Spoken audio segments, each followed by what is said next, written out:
Thank you for attending my presentation on why esports will never be profitable. You've probably seen the headlines. Esports is a billion-dollar industry. Esports is the future of sports. Kids are making millions playing video games. It sounds incredible and the hype was real, but the reality is extremely messy. Sure, you see a handful of big tournaments rake in millions, and a few teams look profitable on paper, but most esports organizations and leagues, they lose money. A bunch of it.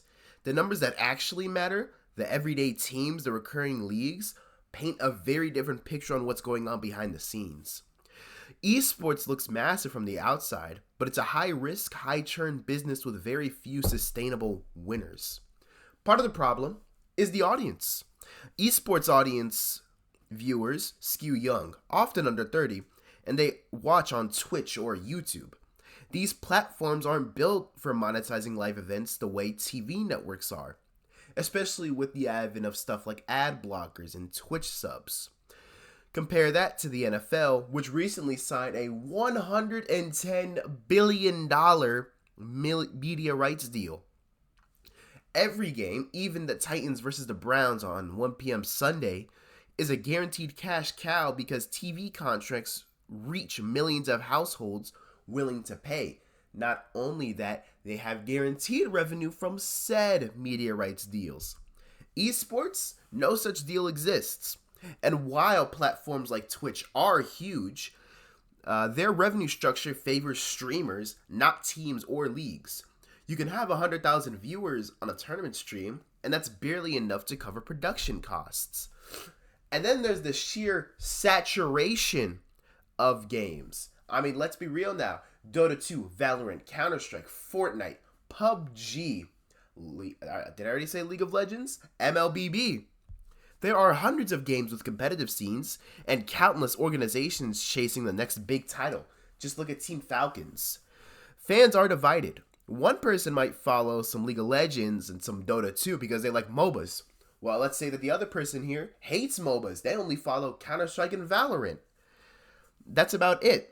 You can't expect the same loyalty across dozens of games. Compare that to more traditional sports. The NFL, the NBA, the Premier League, they are regionally exclusive and historically entrenched.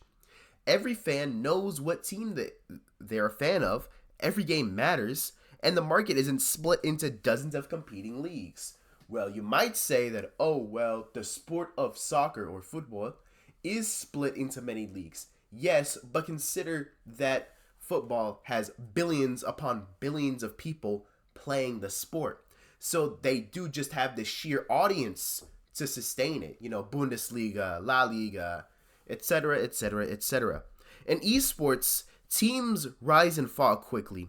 Games rise and fall quickly. Remember Hyperscape? The audience churns. It's nearly impossible to create long-term financial stability when you're dealing with a medium as volatile as video games.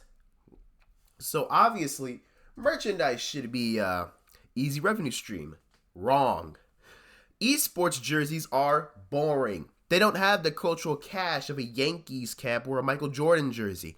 You don't see people on the street wearing an esports jersey as a fashion statement. Meanwhile, you see Eagles jerseys, you see LaDainian Tomlinson jerseys in every single 2000s rap music video ever. There's a difference. And here's the kicker. The teams don't own their sport. The game publisher owns it. Riot, Blizzard, Valve, they control the IP. That limits sponsorship opportunities and secondary revenue. Even if a team wanted to sell cool collectible merch, there's publisher rules that often get in the way. In traditional sports, every team has the freedom to monetize its brand. In esports, not really. And finally, the players themselves.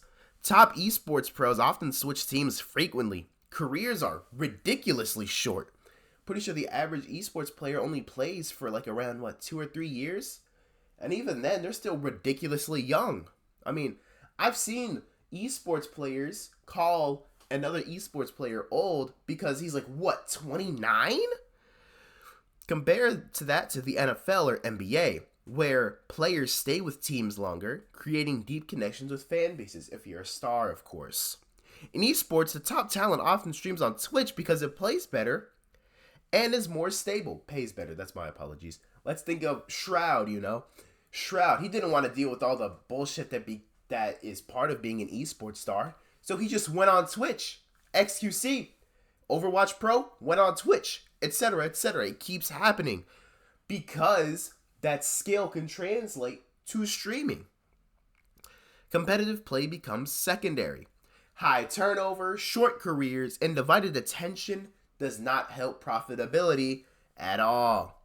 So what's the takeaway here? Esports that doesn't have the sorry, I'm sick.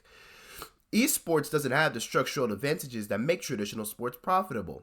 Legacy, stability, and cultural embedment. Monetization is difficult. The audience is young, scattered, and platform dependent.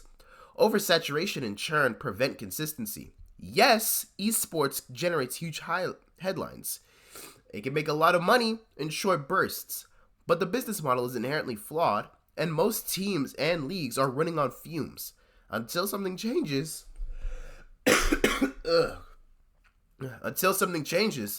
TV contracts, merchandise culture, or sustainable team models, esports will remain a flashy, headlining-grabbing industry that rarely turns a consistent profit. So next time you see someone hyping the next big tournament or talking about million-dollar esports orgs, remember, it's not the industry that's profitable, it's the media attention. The reality behind the scenes is much less glamorous.